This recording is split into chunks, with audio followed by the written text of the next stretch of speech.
ओम शांति। 29 जनवरी 2025। बाबा के महावाक्य। मीठे बच्चे, तुम्हें अपने योग बल से ही विकर्म विनाश कर पावन दुनिया बनानी है। यही तुम्हारी सेवा है। प्रश्न: देवी देवता धर्म की कौन सी विशेषता गाई हुई है? उत्तर: देवी देवता धर्म ही बहुत सुख देने वाला है। वहां दुख का नाम निशान नहीं। तुम बच्चे 3 हिस्सा सुख पाते हो। अगर आधा सुख आधा दुख हो तो मजा ही न आए। ओम शांति। भगवानुवाच। भगवान ने ही समझाया है कि कोई मनुष्य को भगवान नहीं कहा जा सकता। देवताओं को भी भगवान नहीं कहा जाता। भगवान तो निराकार है। उनका कोई भी साकारी व आकारी रूप नहीं है। सूक्ष्म वतन वासियों का भी सूक्ष्म आकार है, इसलिए उसको कहा जाता है सूक्ष्म वतन। यहाँ साकारी मनुष्य तन है, इसलिए इसको स्थूल वतन कहा जाता है।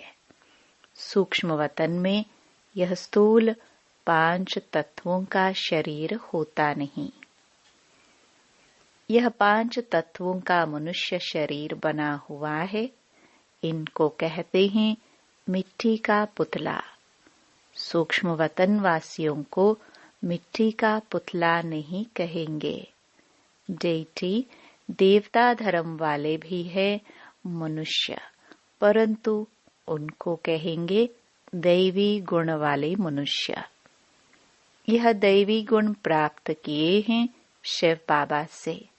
दैवी गुण वाले मनुष्य और आसुरी गुण वाले मनुष्यों में कितना फर्क है। मनुष्य ही शिवालय व वेश्यालय में रहने लायक बनते हैं। सत्युग को कहा जाता है शिवालय। सतयुग यहाँ ही होता है। कोई मूल वतन व सूक्ष्म वतन में नहीं होता है। तुम बच्चे जानते हो वह शिव बाबा का स्थापन किया हुआ शिवालय है। कब स्थापन किया? संगम पर। यह पुरुषोत्तम युग है। अभी यह दुनिया है पतित तमो प्रधान। इसको सतो प्रधान नई दुनिया नहीं कहेंगे। नई दुनिया को सतो प्रधान कहा जाता है। वही फिर जब पुरानी बनती है तो उसको तमो प्रधान कहा जाता है। फिर सतो प्रधान कैसे बनती है? तुम बच्चों के योग बल से। योग बल से ही तुम्हारे विकर्म विनाश होते हैं और तुम पवित्र बन जाते हो। पवित्रता के लिए तो फिर जरूर पवित्र दुनिया चाहिए। नई दुनिया को पवित्र, पुरानी दुनिया को अपवित्र कहा जाता है। पवित्र दुनिया बाप स्थापन करते हैं। पतित दुनिया रावण स्थापन करते हैं। यह बातें कोई मनुष्य नहीं जानते। यह 5 विकार न हो तो मनुष्य दुखी होकर बाप को क्यों याद करे? बाप कहते हैं मैं हूँ ही दुख हरता सुख करता। रावण का 5 विकारों का पुतला बना दिया है, 10 शीश का। उस रावण को दुश्मन समझकर जलाते हैं। सो भी ऐसे नहीं कि द्वापर आदि से ही जलाना शुरू करते हैं। नहीं, जब तमो प्रधान बनते हैं तब कोई मतांतर वाले बैठ यह नई बातें निकालते हैं। जब कोई बहुत दुख देते हैं तब उनका एफिजी पुतला बनाते हैं। तो यहाँ भी मनुष्यों को जब बहुत दुख मिलता है तब यह रावण का बोत बनाकर जलाते हैं। तुम बच्चों को 3 हिस्सा सुख रहता है। अगर आधा दुख हो तो वह मजा ही क्या रहा। बाप कहते हैं तुम्हारा यह देवी देवता धर्म बहुत सुख देने वाला है। सृष्टि तो अनादि बनी हुई है। यह कोई पूछ नहीं सकता कि सृष्टि क्यों बनी, फिर कब पूरी होगी। यह चक्र फिरता ही रहता है।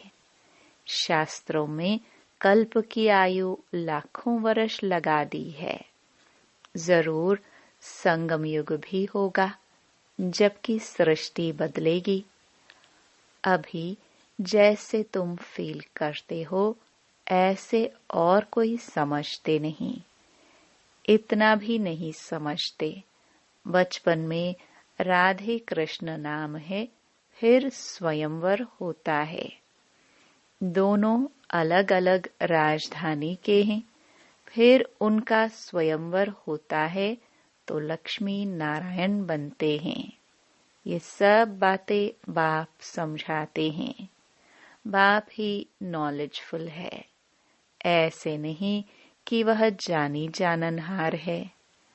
अब तुम बच्चे समझते हो, बाप तो आकर नॉलेज देते हैं। नॉलेज पाठशाला में मिलती है। पाठशाला में एम ऑब्जेक्ट तो जरूर होनी चाहिए। अभी तुम पढ़ रहे हो, चीची दुनिया में राज्य नहीं कर सकते। राज्य करेंगे गुलगुल दुनिया में। राजयोग कोई सतयुग में थोड़े सिखाएंगे। संगम युग पर ही बाप राजयोग सिखलाते हैं। यह बेहद की बात है। बाप कब आते हैं किसको भी पता नहीं। घोर अंधियारे में है। ज्ञान सूर्य नाम से जापान में वो लोग अपने को सूर्यवंशी कहलाते हैं। वास्तव में सूर्यवंशी तो देवताएं ठहरे। सूर्यवंशियों का राज्य सतयुग में ही था। गाया भी जाता है ज्ञान सूर्य प्रगटा। तो भक्ति मार्ग का अंधियारा विनाश। नई दुनिया सो पुरानी, पुरानी दुनिया सो फिर नई होती है।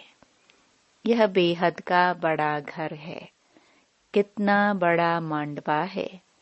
सूर्य चांद सितारे कितना काम देते हैं।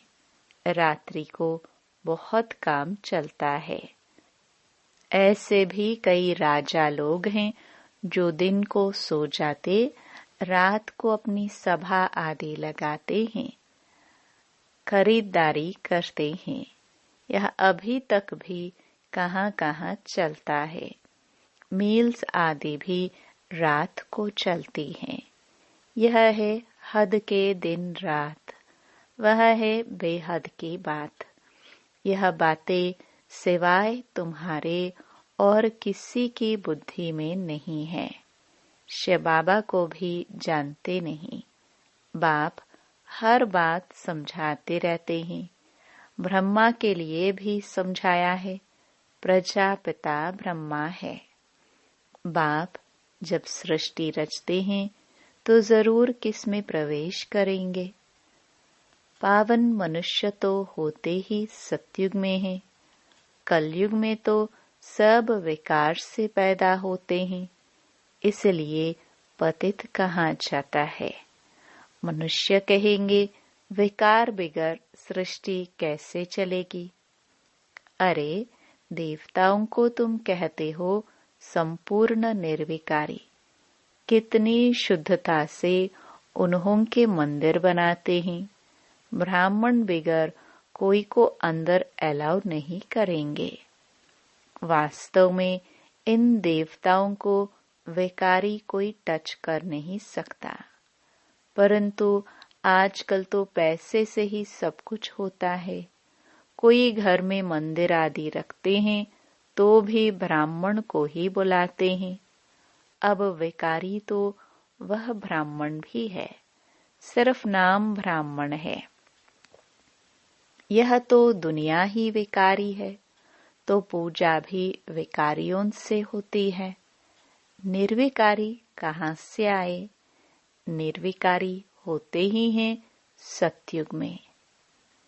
ऐसे नहीं कि जो विकार में नहीं जाते उनको निर्विकारी कहेंगे। शरीर तो फिर भी विकार से पैदा हुआ है ना। बाप ने एक ही बात बताई है कि यह सारा रावण राज्य है। राम राज्य में है संपूर्ण निर्विकारी, रावण राज्य में है विकारी। सतयुग में पवित्रता थी तो पीस प्रॉस्पेरिटी थी। तुम दिखला सकते हो। सतयुग में इन लक्ष्मी नारायण का राज्य था ना। वहां 5 विकार होते नहीं।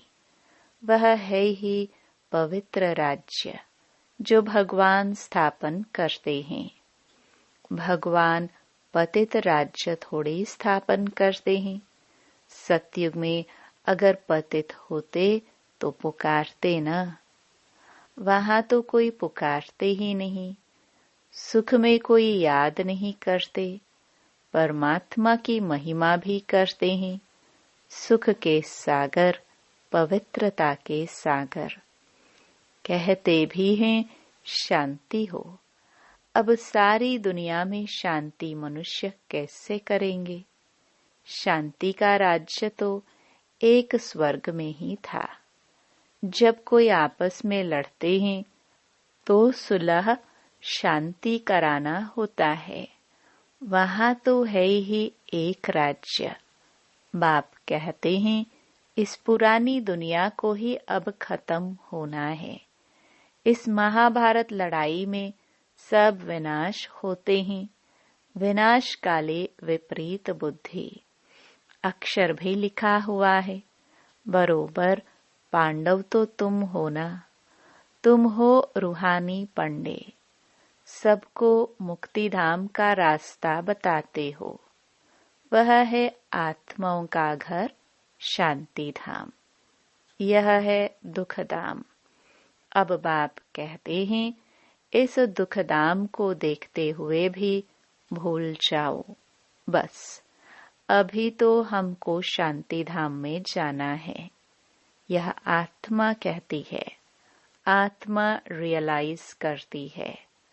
आत्मा को स्मृति आई है कि मैं आत्मा हूँ। बाप कहते हैं मैं जो हूँ, जैसा हूँ, और तो कोई समझ ना सके। तुमको ही समझाया है मैं बिंदी हूँ। तुम्हें यह घड़ी घड़ी बुद्धि में रहना चाहिए कि हमने 84 का चक्र कैसे लगाया है। इसमें बाप भी याद आएगा, घर भी याद आएगा, चक्र भी याद आएगा। इस वर्ल्ड की हिस्ट्री ज्योग्राफी को तुम ही जानते हो। कितने खंड हैं, कितनी लड़ाई आदि लगी। सतयुग में लड़ाई आदि की बात ही नहीं। कहाँ राम राज्य, कहाँ रावण राज्य। बाप कहते हैं अभी तुम जैसे कि ईश्वरीय राज्य में हो, क्योंकि ईश्वर यहाँ आया है राज्य स्थापन करने। ईश्वर खुद तो राज्य करते नहीं, खुद राजाई लेते नहीं, निष्काम सेवा करते हैं। ऊंच ते ऊंच भगवान है सब आत्माओं का बाप। बाबा कहने से एकदम खुशी का पारा चढ़ना चाहिए। अतीन्द्रिय सुख तुम्हारी अंतिम अवस्था का गाया हुआ है। जब इम्तिहान के दिन नजदीक आते हैं, उस समय सब साक्षात्कार होते हैं। अतीन्द्रिय सुख भी बच्चों को नंबरवार है। कोई तो बाप की याद में बड़ी खुशी में रहते हैं। तुम बच्चों को सारा दिन यही फीलिंग रहे कि ओहो बाबा, आपने हमें क्या से क्या बना दिया। आपसे कितना न हमें सुख मिलता है। बाप को याद करते प्रेम के आंसू आ जाते। कमाल है, आप आकर के हमको दुख से छुड़ाते हो, विषय सागर से क्षीर सागर में ले चलते हो। सारा दिन यही फीलिंग रहनी चाहिए। बाप जिस समय तुमको याद दिलाते हैं तो तुम कितने गदगद होते हो। शिव बाबा हमको राजयोग सिखला रहे हैं। बरोबर शिवरात्रि भी मनाई जाती है, परंतु मनुष्यों ने शिव बाबा के बदले श्री कृष्ण का नाम गीता में दे दिया है। यह बड़े ते बड़ी एकज भूल है। नंबर 1 गीता में ही भूल करती है। ड्रामा ही ऐसा बना हुआ है। बाप आकर यह भूल बताते हैं कि पतित पावन मैं हूँ व श्री कृष्ण। तुमको मैंने राजयोग सिखलाए, मनुष्य से देवता बनाया। गायन भी मेरा है ना। अकाल मूर्त अजोनी श्री कृष्ण की यह महिमा थोड़ी कर सकते।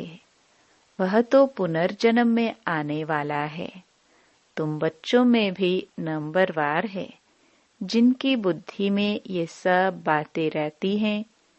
ज्ञान के साथ चलन भी अच्छी चाहिए। माया भी कोई कम नहीं। जो पहले आएंगे वह जरूर इतनी ताकत वाले होंगे। पाटधारी भिन्न भिन्न होते हैं ना। हीरो हीरोइन का पाठ भारतवासियों को ही मिला हुआ है। तुम सबको रावण राज्य से छुड़ाते हो। श्रीमत पर तुमको कितना बल मिलता है। माया भी बड़ी दुष्टुर है, चलते चलते धोखा दे देती है। बाबा प्यार का सागर है, तो तुम बच्चों को भी बाप समान प्यार का सागर बनना है। कभी कड़वा नहीं बोलो। किसको दुख देंगे तो दुखी होकर मरेंगे। यह आदतें सब मिटानी चाहिए। गंदे ते गंदी आदत है विषय सागर में गोते खाना। बाप भी कहते हैं काम महाशत्रु है। कितनी बच्चियां मार खाती है। कोई कोई तो बच्ची को कह देंगे भल पवित्र बनो। अरे पहले खुद तो पवित्र बनो। बच्ची दे दी खर्चे आदि के बोझ से और ही छूटा, क्योंकि समझते ही पता नहीं इनका तकदीर में क्या है। घर भी कोई सुखी मिले या ना मिले। आजकल खर्चा भी बहुत लगता है। गरीब लोग तो झट दे देते हैं, कोई को फिर मोह रहता है। आगे एक भिलिनी आती थी, उनको ज्ञान में आने नहीं दिया क्योंकि जादू का डर था। भगवान को जादूगर भी कहते हैं। रहमदिल भी भगवान को ही कहेंगे, श्री कृष्ण को थोड़ी कहेंगे। रहमदिल वह जो बेरहमी से छुड़ाए। बेरहमी है रावण। पहले पहले है ज्ञान, ज्ञान भक्ति फिर वैराग्य। ऐसे नहीं कि भक्ति ज्ञान फिर वैराग्य कहेंगे। ज्ञान का वैराग्य थोड़ी कह सकते। भक्ति का वैराग्य करना होता है। इसलिए ज्ञान, भक्ति, वैराग्य यह राइट अक्षर है। बाप तुमको बेहद का अर्थात पुरानी दुनिया का वैराग्य कराते हैं। सन्यासी तो सिर्फ घर बार से वैराग्य कराते हैं। यह भी ड्रामा में नोंद है। मनुष्यों की बुद्धि में बैठता ही नहीं। भारत 100% सॉल्वेंट, निर्विकारी, हेल्दी था। कभी अकाले मृत्यु नहीं होती थी। इन सब बातों की धारणा बहुत थोड़ों को ही होती है। जो अच्छी सर्विस करते हैं वह बहुत साहूकार बनेंगे। बच्चों को तो सारा दिन बाबा बाबा ही याद रहना चाहिए, परंतु माया करने नहीं देती। बाप कहते हैं सतो प्रधान बनना है तो चलते फिरते खाते मुझे याद करो। मैं तुमको विश्व का मालिक बनाता हूँ। तुम याद नहीं करेंगे। बहुतों को माया के तूफान बहुत आते हैं। बाप समझाते हैं यह तो होगा, ड्रामा में नोंद है। स्वर्ग की स्थापना तो होनी ही है। सदैव नई दुनिया तो रह नहीं सकती। चक्कर फिरेगा तो नीचे जरूर उतरेंगे। हर चीज नई से पुरानी जरूर होती है। इस समय माया ने सबको अप्रैल फूल बनाया है। बाप आकर गुलगुल बनाते हैं। अच्छा, मीठे मीठे सिखिलदे बच्चों प्रति माता पिता बाप दादा का याद प्यार और गुड मॉर्निंग। रूहानी बाप की रूहानी बच्चों को नमस्ते। धारणा के लिए मुख्य सार। पहला, बाप समान प्यार का सागर बनना है। कभी किसी को दुख नहीं देना है। कड़वे बोल नहीं बोलने हैं। गंदी आदतें मिटा देनी है। दूसरा, बाबा से मीठी मीठी बातें करते इसी फीलिंग में रहना है कि ओहो बाबा, आपने हमें क्या से क्या बना दिया। आपने हमें कितना सुख दिया है। बाबा, आप क्षीर सागर में ले चलते हो। सारा दिन बाबा बाबा याद रहे। वरदान, सर्व संबंध और सर्व गुणों की अनुभूति में संपन्न बनने वाले संपूर्ण मूर्त भव। संगम युग पर विशेष सर्व प्राप्तियों में स्वयं को संपन्न बनाना है। इसलिए सर्व खजाने, सर्व संबंध, सर्व गुण और कर्तव्य को सामने रख चेक करो कि सर्व बातों में अनुभवी बने हैं।